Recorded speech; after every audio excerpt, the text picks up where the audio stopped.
Goitre. Pardon? Goitre. Goitre.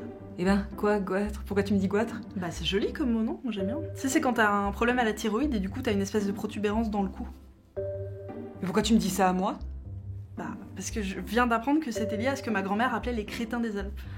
Ah, c'est ceux qui mangent trop de raclette. Non, ça c'est les Savoyards. En fait, on sait pas assez, mais le crétinisme, c'est une maladie. C'est une perte partielle ou totale des facultés intellectuelles, avec de temps en temps une dégénérescence physique et...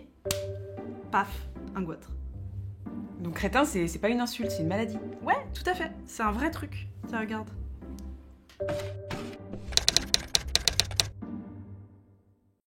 Au cours du 19e siècle, on remarque pas très gentiment que certaines régions du monde sont peuplées de crétins alors que d'autres non. Mais pourquoi les Alpes et pas les Pyrénées, par exemple? Il y en avait aussi dans les Pyrénées, mais bon, c'était surtout dans les Alpes, et au lieu d'essayer de comprendre pourquoi, certains en ont pratiquement fait une attraction touristique. La population du Mont Blanc est entachée sur divers points de goitre et même quelquefois de crétinisme. Les nombreuses familles atteintes de ces maladies languissent dans la misère. Quand Théophile Gautier descend de la Suisse à l'Italie, il adore le paysage, mais il est un peu chafouiné par ce roi. Il est fâcheux que ce charmant paysage soit peuplé de crétins et de goitreux. On rencontre à chaque pas des femmes, quelquefois jolies, qui sont affligées de cette infirmité dégoûtante. Eh ben, quel charmant monsieur, hein, ce Théophile, l'empathie incarnée. Ouais, mais il y a largement pire, regarde. Les crétins forment 5 catégories. 2 catégories de plus qu'on en compte dans la viande de boucherie. C'est marrant, ça ressemble à des tweets. Ouais, tout à fait. Puis on trouve en 1886 un recensement de la population infirme. Il y aurait actuellement en France 68 500 idiots, crétins et goitreux, comprenant entre autres 32 750 idiots et crétins non goitreux, 30 250 goitreux non crétins et 5 500 goitreux crétins. Goitre. J'aime toujours autant ce mot. Mais la maladie, elle vient d'où alors? Alors, des médecins tentent de comprendre à quoi sont dues ces infirmités, ils élaborent des théories... Le manque d'oxygène, la viande de Dahu, le gouvernement américain, les Illuminati, le parrain, la petite sirène... 20 milieux sous les mers. Attends, de quoi on parlait? Je sais pas.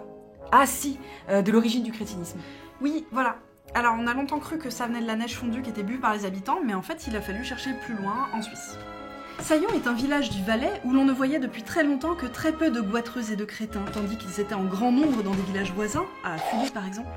Il y a quelques années, un changement ayant été apporté à l'aménagement des eaux de la première localité, les goitreux s'y sont multipliés. Mais c'était pas l'eau? Non. Après de nombreuses analyses, le docteur Grange crut pouvoir attribuer à la magnésie la cause de ces engorgements monstrueux, de ces développements parfois kystiques du corps thyroïde. Alors, c'est le magnésium qui est responsable? Non, pas du tout. En fait, il fallait plutôt trouver ce qui manquait, et ça, on l'a découvert en 1923.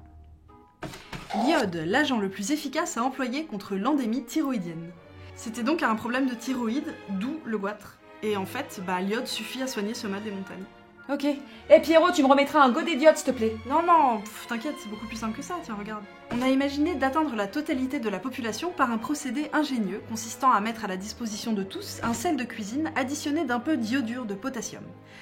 La dose est telle que la quantité de sel communément consommée contient une proportion d'iode suffisante. Et aujourd'hui, tous les sels de cuisine contiennent de l'iode. Mais il reste quand même des crétins dans les Alpes? Des crétins, t'en as partout, mais a priori, c'est pas à cause du manque d'iode. Dans le doute.